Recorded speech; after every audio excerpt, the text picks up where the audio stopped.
Promotional consideration paid for by the following. Kona Ice. Kona Ice is a shaved ice truck that brings a one-of-a-kind tropical experience to you. Guests can flavor their own Kona Ice on our signature flavor wave, dance to our island music tunes, and enjoy a nutritious and delicious treat. Contact Jeremy and Marissa at 352-403-0515. Don't forget to follow them on Facebook, Instagram, and TikTok. Pat's Taps at Catfish Johnny's. Pat's Taps is Lake Pennsauken's newest tap room, offering 14 rotating craft beers on tap. We also offer bottled domestic beers, seltzers, ciders, and wine, as well as a variety of appetizers and pub. Our family-friendly tap room is a great place to come hang out and enjoy some one-of-a-kind craft beer. You can find us on Facebook, Instagram, or the Untapped app. Is the exterior of your home or business covered in dirt, mildew, or mold? Driveway or walkway stained? Pressure King can make your siding, deck, vents, and concrete look new again with no damage. Pressure King has cleaned the exterior of houses and businesses all over Sumter County area. Usually it takes less than a day and costs less than you would expect. Call AJ at 352-457-7209. Catfish Johnny's Restaurant, serving the Lake Pennsauken and surrounding areas since 1990. For the last 33 years, we have strived to serve great food at great prices and a friendly, casual atmosphere. If seafood isn't your thing, our burgers or wings are the best around. We have daily specials too. Check us out on Facebook or Instagram for more information. Central Screen Services LLC, in collaboration with Mask & Sons Incorporated. All screen services are available. We offer a variety of colors, durability, and sizes for all your screening needs. Pool areas, patios, and more. Call 352-603-4099 today for your free estimate. Proudly serving all of Citrus, Sumter, Hernando, Lake, and Pasco counties. To find out more, check them out on Facebook.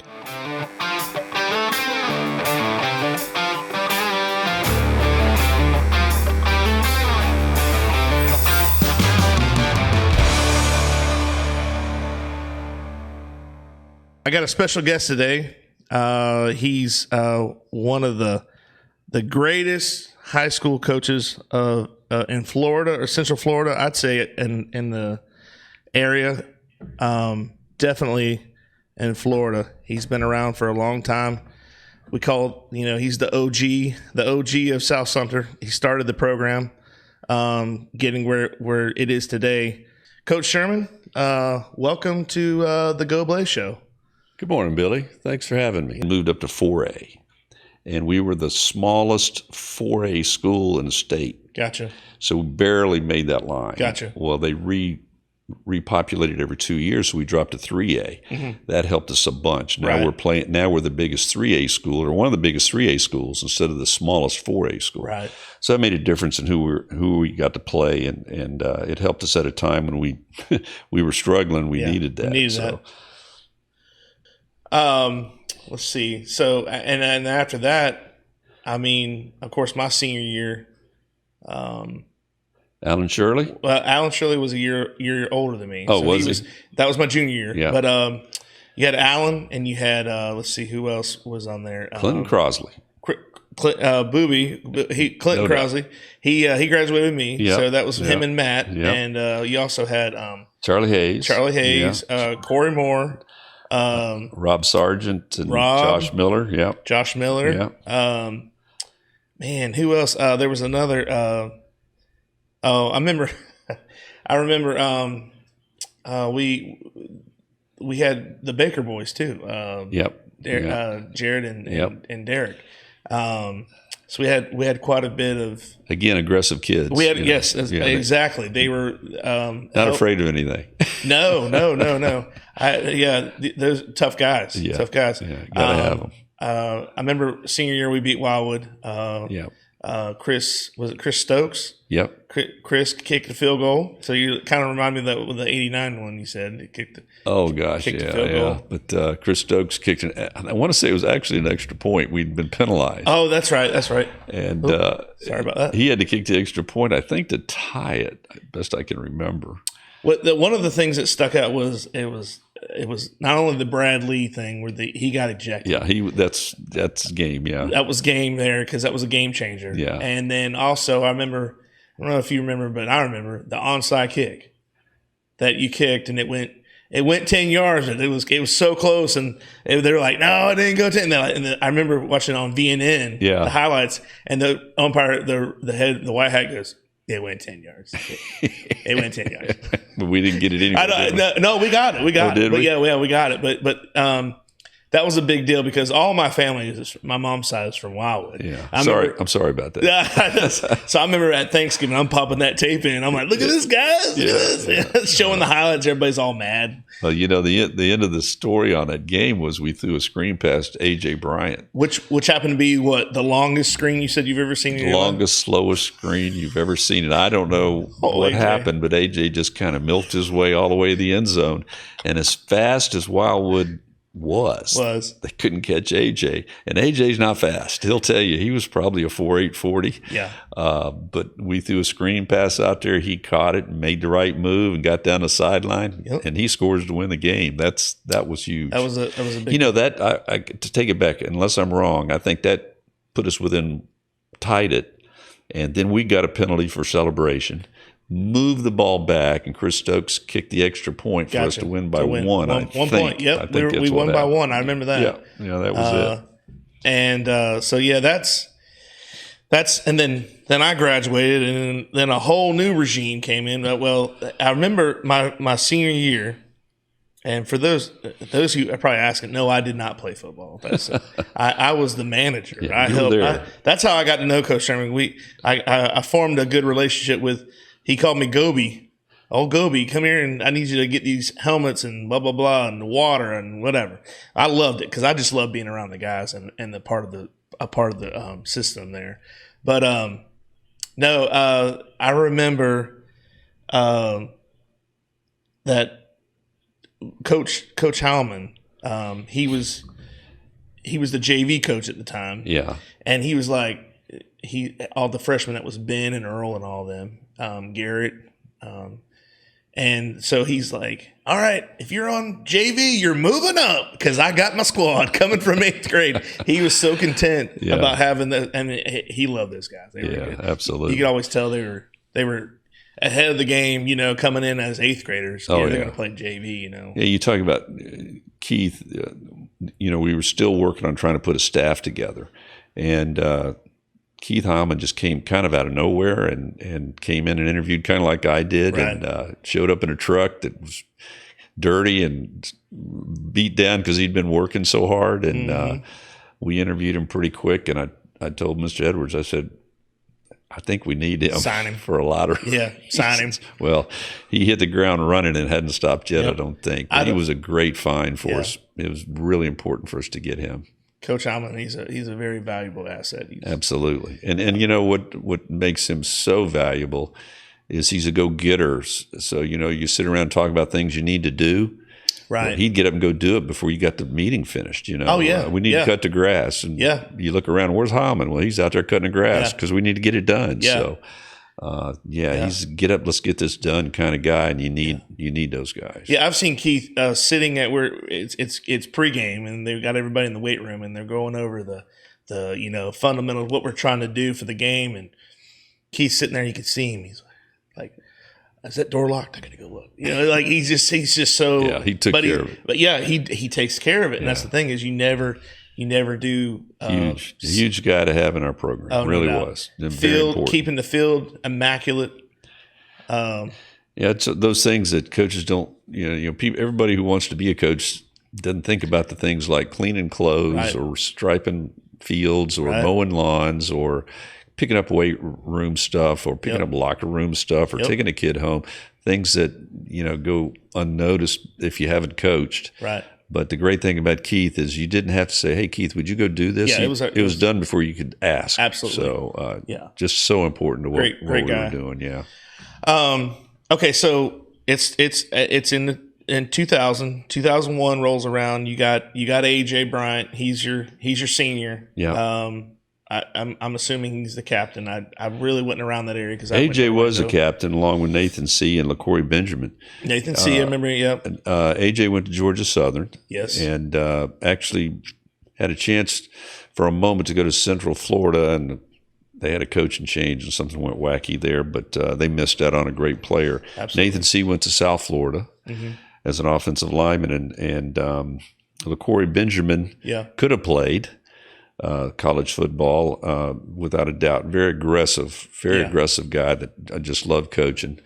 Ended up joining the Army, and he's doing well. He lives in Kentucky right now. He's just gotten out of the service, but has a son that I think plays at Zephyr Hills, looks just like him. Oh, wow. But LaCorey was a tough guy to have. He was one of the guys we needed, no doubt. Yeah. And then you got I don't want to skip anybody, but I'm just doing this based off memory. But then 2002, you got Earl and Ben. Earl and those guys were seniors in 2002. Right. The neat story about Earl, I don't know if when Earl first came to South Sumter as a ninth grader, he was huge. I mean, he was already 6'2", and the kids who were his age wanted him to play JV football. So he played a JV game, and I actually thought he was going to hurt the other team. He was so much bigger than those kids. Yeah. And the other kids had put pressure on Earl to stay on the JV. And I went to Earl and I said, "You really need to play varsity, Earl. You're just too big to play JV football. You're going to kill somebody." And he said, "No, I want to stay on a JV team." I said, "I need to talk to Miss Eunice." And Miss Eunice was his grandmother who raised him. And she came in one day and we sat, she brought Earl in, we sat and talked about it some. And I explained to her, I said, "He's just too big. He's big and strong and faster than the rest of the ninth graders. He doesn't need to be doing that's not helping him." And she looked at Earl and said, "Next week will be your last JV game. You're moving up." Moving on up, yeah. And Earl said, "Yes, ma'am." Oh, yeah. And that's all that took. Oh, yeah. I can't see Earl going against the grain there. He's not going to. But he didn't want to let his teammates down that were his age. Right. And so he had a hard time. He needed somebody else to tell them, "No, he's not playing with you anymore. Right. He's got to move up." Right. Of course, he had a brother, David. David Green was already on the varsity. Yeah. David couldn't wait for Earl to come and play on the varsity, and was so excited when Earl started playing because he made an impact immediately as a freshman.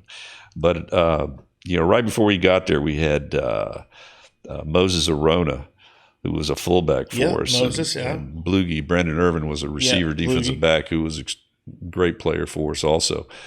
Neat story about Moses is, his junior year, we had a pretty good team. And he comes in after it's over and he sits down in my office and he says, "Coach, we're not going to be very good next year." I said, "What do you mean we're not going to?" He said, "Well, so-and-so's graduating, so-and-so's graduating. We're not going to be very good." I said, "Moses, you're coming back." Yeah. He said, "Yeah, but I can't do what those." I said, "Yeah, you can. You'll be fine." Well, he was a powerful fullback. Yeah.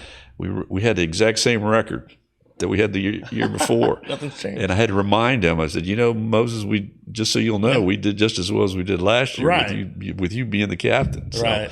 And he was really proud of that. So that came out pretty good for us. But that was, Earl and Ben were still growing into becoming great players. Right. That was their junior year, and Moses and them went ahead and graduated. And here comes Ben and Earl and Sam and that group. And Sam, yeah, we had some players in that group for sure. Yeah. So let's talk about the state championship game. That was in 2005. And if I've skipped over anybody, I apologize. I don't mean to. I'm just trying to base this off of memory again. Yeah. But state championship game, we play Chaminade. Yeah. Down in what was that, FAU or FIU? Oh gosh, FIU. I want to say. Yeah, I think so. They just built a stadium, right? Brand new. Yeah, we had to play on a Thursday, which wasn't good, but yeah, no, that's never good. Yeah, especially after a long trip. Right, and that's a long haul down there. Yeah. So break that down for me. Like Chaminade, they look good. I mean, that was a private school, correct? It was a private almost like school. a D1 college almost. They had plenty of football players. It would have been, at the time we played them, we were pretty well beat up. We'd had two tailbacks were hurt. Our fullback had broken his collarbone. We were down to just a couple of bullets in our gun, you might say, and we had a tough time in that game. But they were very good. I don't know that if we were fully healthy, we could have made it a better game. I don't know that we could have beaten them. They were every spot they had a college football player. But kind of go back before for us to get there. Kind of goes back to Earl and Ben and Sam's senior year when we lost to Bowles on a field goal ending kick where Bowles beat us by kicking a field goal at the end. The game was tied, and they drove down and kicked with like 20 seconds left or something like that. The field goal won the game for them. So as a staff, we got together and we started talking, how are we going to get to that next Bowles level? What do we have to do with our kids to compete against Bowles? Right. So we started talking about some of the kids we had coming back, Carlos Everett, Jared Fleming. That group was starting to groom into that, taking their places. And as we talked about it, we had Kendall Smith, we had Richard Kelly, so we had some good-looking kids. Right. But as we started looking at it, we noticed we lost the game because Earl, Ben, and Sam in particular were worn out because they played every play. They had to play offense and defense. Yeah. So we got to the point where they weren't as fast as they were at first quarter. So what could you do to get better? Well, we've got to play more people. We've got to be rested when we hit that fourth quarter. Yep. So we started talking about two platooning, when Carlos and those guys were about to become sophomores. And with the idea of two platooning, there was no reason to play slow. There's no reason to huddle because if you're just playing offense, your tank should be full all game long. Right. If all you're doing is playing defense, your tank got to be full. Right. Well, we felt like we had 22, 23 pretty good football players. So we bit our lip and we decided to two platoon. And that was a tough decision for us as a staff. We tossed it around. We talked about, we can't do this. Turns out I think it was one of the most important things. It's the only way we got to the state championship. Right. Is we took our offense and we quit huddling. We started playing fast. We tried to get the ball down and play as quickly as we could, and we were able just to wear teams out with playing fast and two platooning.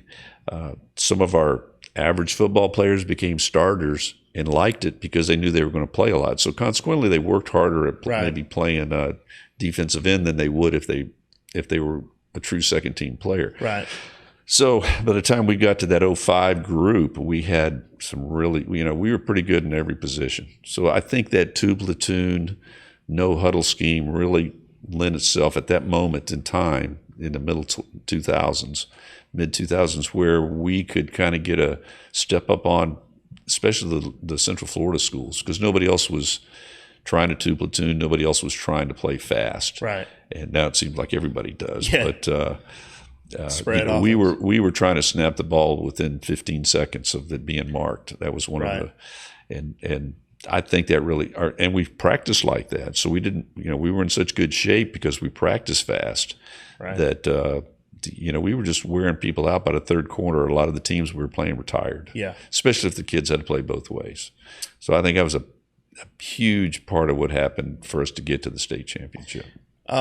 You said something that I wanted to bring up. You said, you wanted to get something that could, or do something that could make the team better as far as, being resilient and being fast, working fast by adding depth. And I remember being I was filming, and I think we were at Citrus one year. And this is maybe 2 or 3 years later.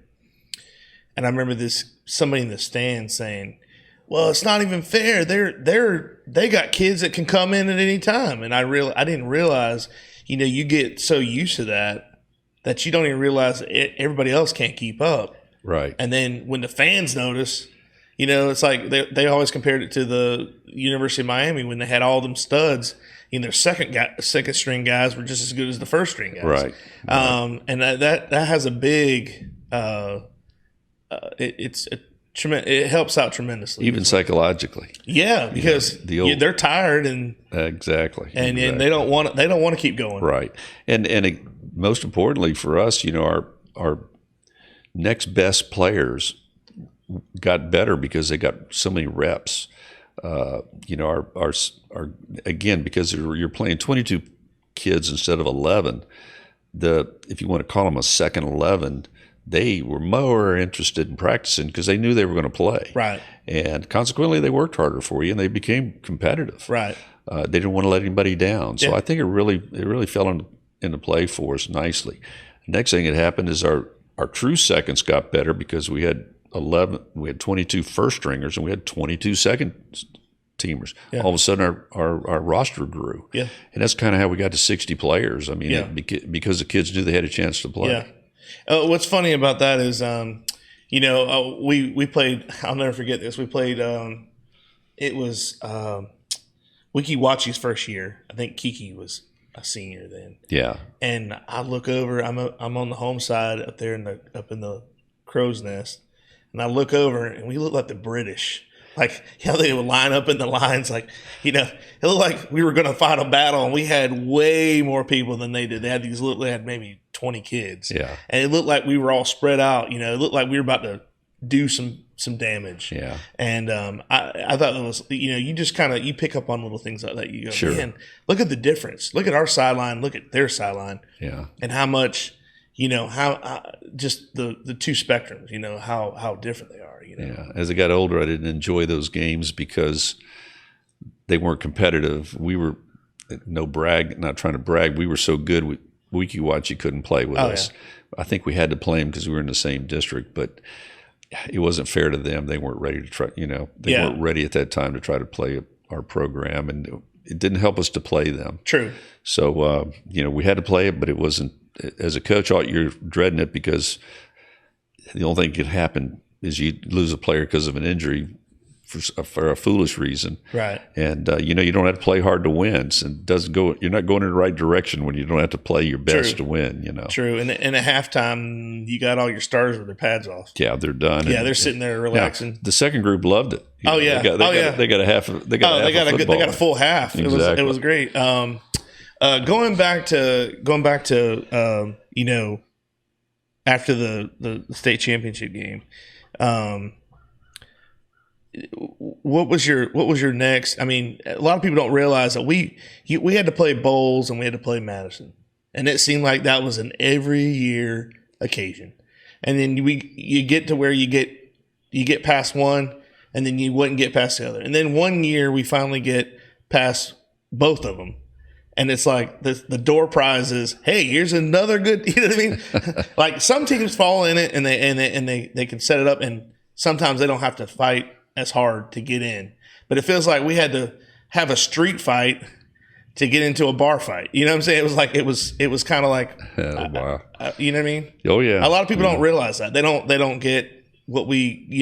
Well, I think in Florida, once you get to that, if you're playing in Thanksgiving, there's not a weak football team playing on Thanksgiving. Absolutely not. So it really doesn't make any difference if you're at South Sumter or Miami. Right. Every team that's in there at Thanksgiving's good. There's a reason for that. Yeah, there's a reason they're there. Right. So it's a big deal to get to play on Thanksgiving. Right. And it's interesting to talk about that for just a minute. When we first started playing on Thanksgiving, we wanted to practice just to kind of make sure our kids weren't laying around getting sloppy. And the first time we had to do it, boy, our parents didn't like it. They did not like the idea that we were going to practice on Thanksgiving.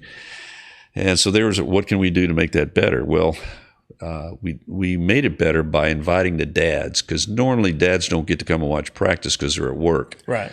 So we convinced them that we're going to practice at 10. We'll be done at 11. Mom will be home making your turkey, and you'll get out of the house and leave her alone. Yeah. And just come watch your son go through pregame. Made it real simple. Next thing you know, we had a few dads one time. The next time on Thanksgiving, we had 40. This year when Ty practiced, there was probably 100 people at Thanksgiving. It became a tradition. It's incredible. It's really neat. It was an accident. But all of a sudden, our dads considered it their day, and they got right down on the field, which was really, really cool because they never get to do that. Yeah. Became a really neat part of what, again, if you're practicing on Thanksgiving, you got a really good football team. Right. So let's see. We were talking about bowls earlier. What was it like, Corky? I can't think of his last name. Right? Rogers. Corky Rogers, who is no longer with us. But anyways, he was a good coach, great coach at a school that that's the bell in the background for the church. We don't want to be late. But what was it like? Like, did you meet up with him or at any time? I know y'all used to trade film. Oh yeah. He was. What you see is what you get there. He was a very good football coach. Considered himself a very good football coach, and I think overlooked us a little bit when we first started playing. He beat us really good the first time we played, and he didn't consider what we were doing defensively very sound, and he showed us why it wasn't, and he beat us pretty good. So the following year when we got to play him again, we were much fundamentally more sound. But the reason we changed things is we thought we had to beat him. Right. We thought we had to do something special to beat him. And the truth was we needed to do what we do really well to beat him. Right. And the very first time we beat Bowles, we beat him with our base plays and our base defense, and we played it well. We played it very, very soundly. Right. There's a play in the game where we run a counter. The guys who played for us know we call it 2C. Lester Moore runs a counter. We blocked it perfectly. Everything happened just like you diagram it. And he turned the corner and cut back across a grain for about a 40-yard gain. But, the point is it was blocked, and we executed a play so good, Bowles couldn't stop it. Wow. And we did things like we were supposed to do them, and that gave us the opportunity to beat them. Even though they were physically better than us, we just out-executed them that time, and more emotion. And really, our kids wanted to win worse than they did. Right. So, but he was a very good coach, and we stole a lot of his plays. We took a screen pass from him that was very good to us throughout the years. I don't know how many times Carlos scored running that Bowles screen pass we called 222. We took a counter from him that we ran out of a wing T set because he was a big wing T guy.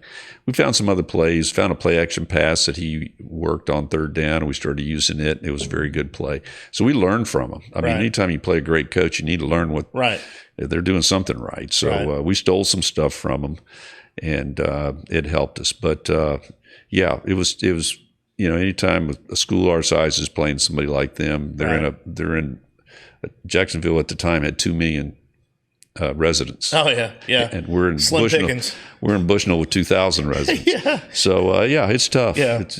But part of Florida football is you got to play against private schools. Right. There's just no getting around it. So. Well, one thing I noticed you didn't steal from him, or I don't say steal, but got from him was the sweater vest. You didn't get that. I'm not a sweater vest guy. So. No, I kid. But yeah. But no, he was great. And those are the guys that when you beat them, you're like, man, I feel like, I mean, that had to be a sense of you felt good. Great for kids. accomplishment. Yeah. Oh yeah. See the smiles on our players' faces, and just that great sense of satisfaction we all had. That was huge. But at the time, there at that state championship run, two guys that really helped us a great deal. A number of guys. We had a number of really fine players, but Kendall Smith played linebacker for us and went to Florida State, played there. He's the strength coach for the Cowboys now. He was a really instrumental part of that 3 years of worth of football that we had with him. And Richard Kelly, who ended up playing running back for South Florida. Yeah. Oh, my goodness. What a great player he was for us. A monster of a fullback for us. And he played at South Florida. Probably should have been in the NFL. I think he got caught in a coaching change also, never had a chance, but he was 240 and ran 4.5. Yeah. Somebody should have at least looked at him. But exactly. NFL's going through the idea that they might not need fullbacks at the time. So it's already started to change back, of course. But those guys, and we had, part of the football game that really goes unnoticed, offensive line. We had an offensive line. In my opinion, it might have been our best offensive line, but we had two tackles, Bo Massey and Ricky Martinez, who were Oh my gosh, they were so good. Joey Martinez, excuse me. They enjoyed knocking you down. Yeah, and they would pull and kick people out, knock them down, and then high five each other. And you don't always get offensive linemen who like being offensive linemen, but they were grinders, and oh my goodness, they were really, really good football players. Mark Sally and Mike Dickerson were our guards. Again, two guys that just got after you. Yeah, and it was just a really solid group of guys that we had to have. And defensively, we had Kendall over there. Jackson was Brady Jackson was one of our linebackers at the time. We had a couple of big defensive ends that helped us. Marty Everett was on the team. Yep. And Ishmael Rodriguez, they were both nose guards. Oh yeah, I forgot about old Ishmael. Yeah, but Ishmael was stronger than Marty, who was 6'4", 280. Yeah. Ishmael was 5'8", 200, but he was stronger than Marty, so he might have played more than Marty did. Yeah.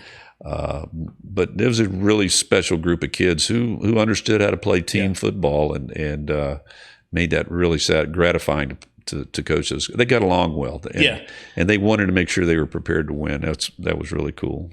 I was going to tell you, when my brother played, I think that was his freshman or sophomore year. I can't remember which one it was. Yeah. But he remembers those guys as like a mentor. Like he really liked Mark Salee. And I knew Mark. He was a good kid. And Mike, all those guys, big. They just seemed like, the younger guys they took well to as well. Like, hey, kind of like a veteran to a rookie. Took them under the wing and kind of showed them what to do and stuff. Because my brother didn't start off at offensive line, so I mean he made a big transition, but he did. But it turned out okay. I mean he was. I never would have thought he'd play quick guard, but but he made it work, and he had to play there. Yeah, he did. Yeah. So. Jimmy stuck in there all the time for us. And I think that's another thing is you got kids willing to play, that are very coachable. Yeah. They may not be the strongest kid on the field. Mikey Foote was like that. Very much. But very coachable. Yeah. Came in and wanted to make a contribution. Right. And I've heard that, not going to the next level for the kids now. Yeah. That goes a long way. Oh, for sure. The kid that wants to get there at 4:00 in the morning to watch film. Yeah. That speaks louder than words. You know what I mean? That just shows you that you're committed and you want to, you want to do well, you want to change yourself, and you want to, and to everybody else, that'll help them along the way as well. So state championship, runner up, and then we the next couple years we still do that bowls dance. We're still doing the bowl dance where we go and we beat bowls, and then we go to play Madison and it doesn't work out. What's besides those two? I guess what I'm trying to say is, was there another team that you like? Now I always liked playing East Ridge. Because I always felt like a great game for us. Yeah, I felt like it prepared us to get. East Ridge was very well coached too. Bud O'Hara was their coach. Bud O'Hara, yeah. The good thing about playing East Ridge is when you scouted them, they lined up the same way. They lined up like you expect somebody who's coached well to line up, and their kids played hard every play. So, yeah, that was a great game for us to play because it made us better, believe it or not. It's kind of like playing Bishop Moore. Right. It's hard to beat Bishop Moore. I don't think – in fact, I know we haven't beat them at all. But playing them helps us because they're so well coached. Oh, yeah. They keep their shoulders square. They fight down the line of scrimmage. They tackle well. And it makes you a better football team once you see how – you get hit in the face, but you find out, oh, that's what we're supposed to be doing. Right. So many times that loss actually helped us become a better football team. And so it was good to play those guys. Yeah, East Ridge was exciting to play. Our kids loved to open the season up with East Ridge. We had a series there that was just awesome. Yeah. I remember one game we played them in East Ridge. It was like someone, to quote, I think Coach Coburn, that we went to a football game and a track meet broke out. It was like 51 to – yeah. I mean, it was a high score. It was probably 100 points combined. It was crazy. Yeah, for sure. So, and then, I mean, we've talked about a lot of success, but there's been years where, I remember going down there to Frostproof because we won, how many, 2 games all year, but we were tied for district, and we had to go down there and play a Texas tiebreaker. Well, we ended up in like a 3-team district, and 2 people have to go to the playoffs, and we were not very good. So we ended up tied with one of them and had to go find out who the 2 teams were that were going to go to the playoffs. And we beat one of them, lost the other one. So I don't think we made the playoffs after that. I think we had to win both rounds. But we just, we went through that cycle where things dropped off for a while. Again, we changed classifications, and again, at a school of 1,000 kids, you're going to go through a cycle where sometimes you don't have a group like Keanu O'Neill and Devin Jesmer and Darren Williston and Kenneth Maxwell. You don't have that group, so you struggle. And we were at that point where we didn't have the linemen we needed to have. Yeah.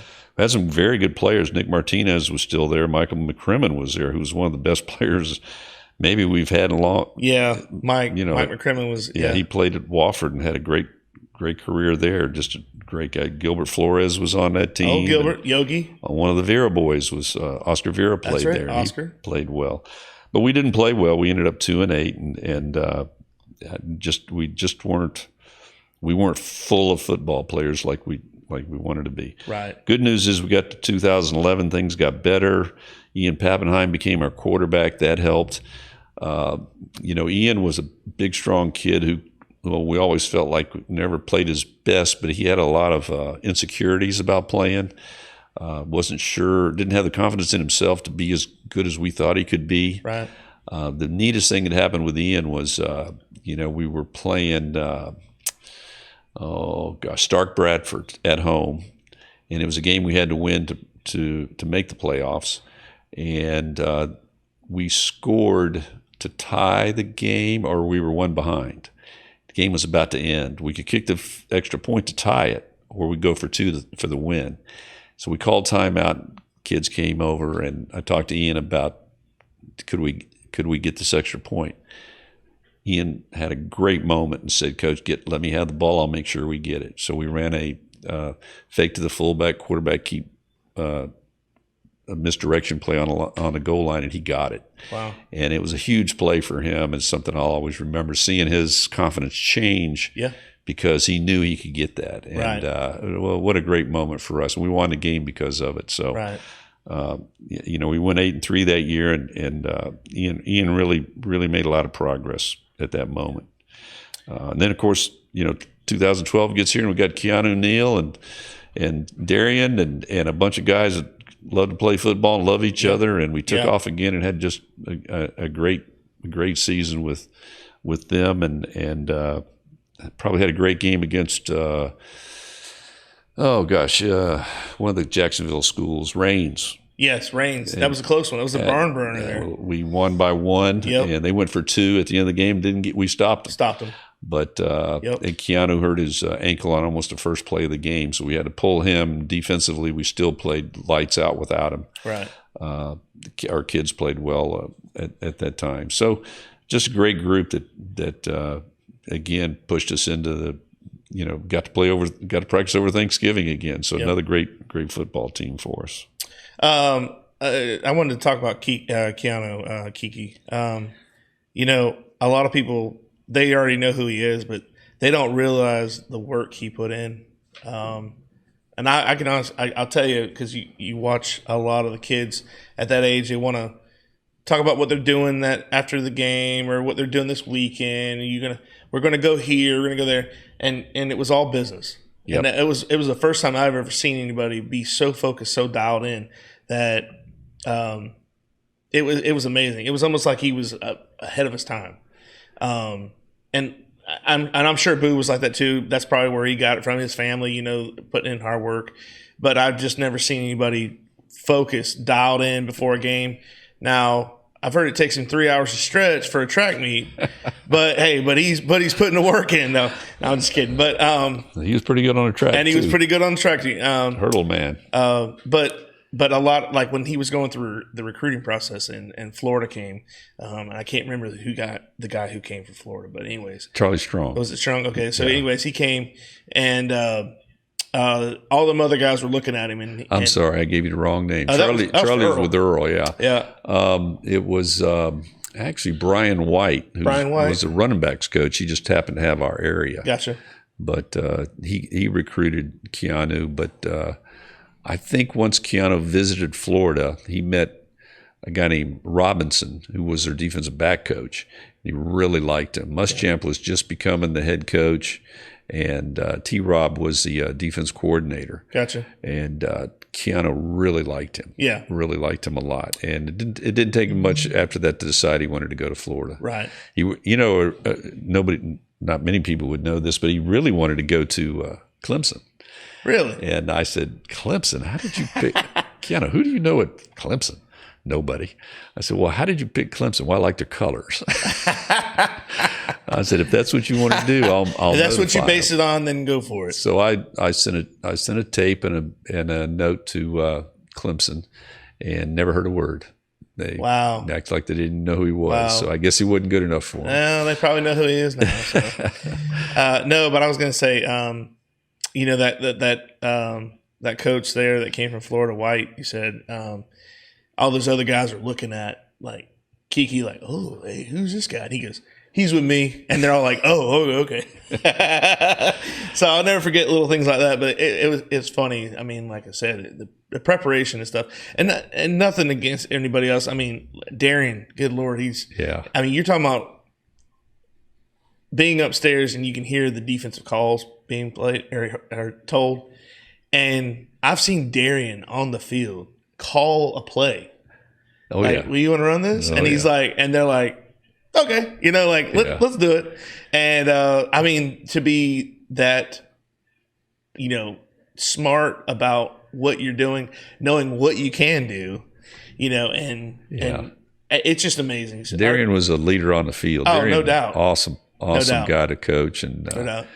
He was in with that group, and I'll never forget.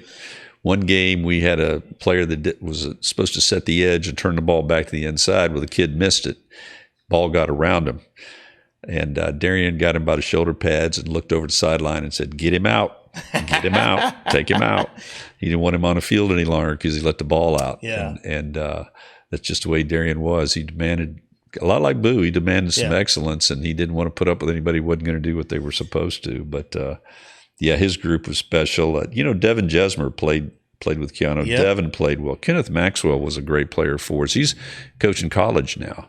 Okay. And Kenneth was a defensive back for us that we could count on all the time. And James Farmer was one of our defensive backs with that group. Yep.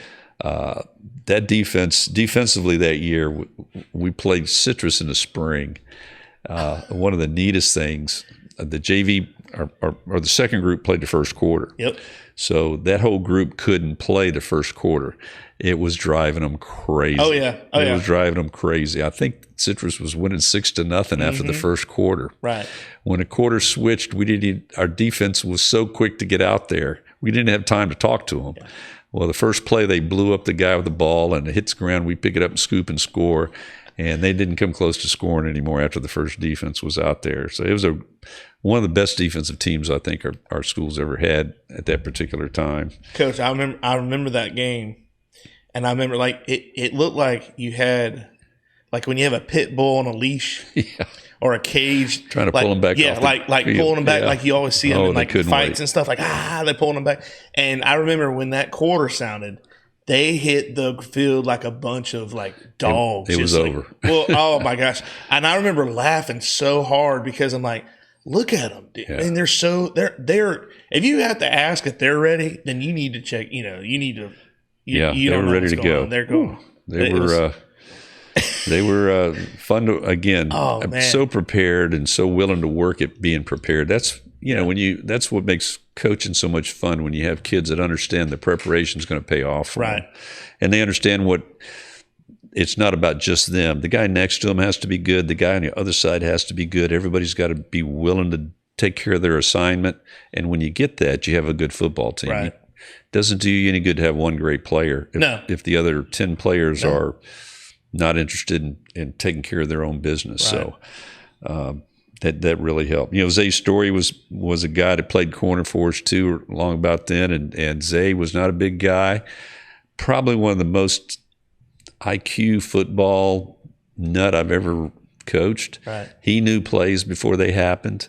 You couldn't run bubble screens against him. He wasn't a big corner, but he was absolutely one of the best defensive backs we ever coached. Right. Just a really neat football player that totally understood football. Yeah. You could tell he researched it, and he prepared himself more than we could have researched it or prepared him. I was going to ask you, in today's world with the transfer portal and all that, I mean, and the getting paid to go to college now. I mean, don't get me wrong. Nothing with paying the players what they need, but it's not supposed to be life-changing money. You know what I mean? You got quarterbacks out there that never hit the field, and they're getting a 3-year deal for $8 million. I mean, it's one of those. Yeah. I mean, as a head coach, and do you see that like becoming like hard enough to figure out?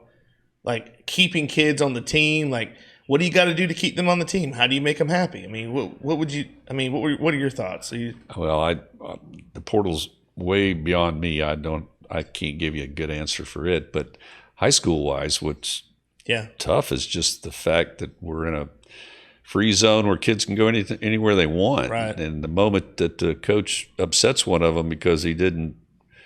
He didn't want to, or he didn't get to play in, or he's not getting to play the position he wants to play. They jump up and leave, right? And that's, I don't know how you survive that because it's hard to make 60 kids happy. Yeah, oh yeah. Most of the time you only make 11 of them happy. Right. So they're not the impatience of it all for the kids that think they can change and go to somebody else's problems to solve their own. Right. Is not a good answer. Right. But it happens so much. We've allowed it, and I obviously I wish there was some way to stop some of that. But a lot of it is you just make sure your program's good. Make sure you have a good program. I think we do at South Sumter. I think Ty and Stan Coburn and Keith Heilman and Darian helping them and Your Highness Morgan helping them have done a great job. And especially Earl Everett again, they're keeping that program at a point that kids should want to be there. They should see things are being done right. Yeah. You're expected to lift. You're expected to go to class. You're expected to be a good student. All the things you want kids to be successful at, we emphasize, and I think that's what's going to keep our program strong. Right. We're not going to make everybody happy. Right. Because, everybody wants to be the star, and the problem with football is you're really better off you don't have a star as much as you have a bunch of guys who want to play together. Right. Obviously, you hope they're all stars, but you hope they understand how unselfish they have to be to make football good. And I never, again, I went to college and was a walk-on. I didn't look to change schools when I wasn't a starter. Right. You would like to, what we would tell our son, what we tell our grandson is work harder. Nobody really cares. Work harder. Right. You don't get to go somewhere else and be any better, honestly. You still step into a different world of problems. So you're better off, I think, just staying where you're at and working through your problems and become better because of it. So it's a tough call there. Right. I'm at that point. I'm glad I'm retired because I don't want to fight those battles. But I see it. Yeah, I'm glad you had said that because my next question was, what's next? Like, what do you got going on now? I mean, what are you doing these days? Oh gosh, we got 2 grandkids that are killing it. We're working with those guys, trying to kind of come and watch them. Landon's a freshman. He's working in the weight room every day, trying to become a quarterback. Now he picked that position, and he works at it. He's going to have to continue to work at it to be successful at that. But he loves it, and I don't see him giving up on it. I think he'll continue to work at it. But it's he knows he's got he's working and he's still got more work to do. Right. He loves the game, and he's paying attention to he's a student of the game. He pays attention to what's going on. So it's just a matter of continue to get strong in the weight room, get on the track and run, get out there and get beat up some in practice and realize you're okay. And I think things will be fine for him. And then Delaney, our girl that's dancing, is maybe the best athlete in our family, to be honest with you. She does things on a dance floor, aerials and things I've never dreamed anybody could do, and she can do it all, and, or even heard of. Yeah, and she's a special athlete in her own right. And, right. We love watching her. She's so calm under pressure. Yeah. On the stage and all. So we're very proud of both of them, and Marty and I spend a lot of time trying to make sure we see everything they do. Gotcha. So you and Miss Sherman are enjoying the good life. You got a place up in North Carolina, and you're just taking it. I see you gone every once in a while. I pass your house and be like, oh, they're gone again. Well, we haven't been. Again, with what's going on with Delaney and Landon, it's hard to get there because then we miss something they're doing. Right. So right now we haven't been there in a while. We're hoping to get back up there. We've made some really good friends up there. We like to see. Yeah. And it's a beautiful area, and it's cooler. You know, oh yeah. Summertime. I was going to say. Of course, summertime, I don't know if it's any cooler. Sometimes I'm thinking it's just as hot. But we really enjoy the atmosphere up there, and it's just a really beautiful place to be, especially when the leaves are changing, even in the spring and all. That's beautiful. But right now, we're just kind of making sure we can get there to see what our grandchildren are doing. Right. And that'll kind of ease away eventually, and hopefully we can get up there a little more at that time. But between that and chasing those grandkids, we're busy. So let me busy enough, right?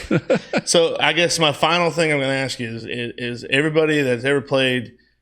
Well, I want to say for you or currently, they know. I'm going to ask you one question: is what is the number one rule? Well, if you don't focus on the next play, you're going to be in trouble. Because then you better focus on the next play after that, or you're still going to be in trouble. Right. Coach Sherman, I appreciate your time.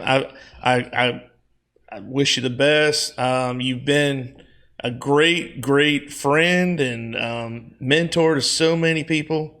And I'm so glad you came on. It's an honor and a privilege to have you on here. And I can't wait to see what the next chapter lies. You know, where you go, what you do, and just wishing you the best. Hey, I think the next guest should be your dad. I think he needs to. Mr. Goblay needs to come in here. Get my dad on here. Yeah.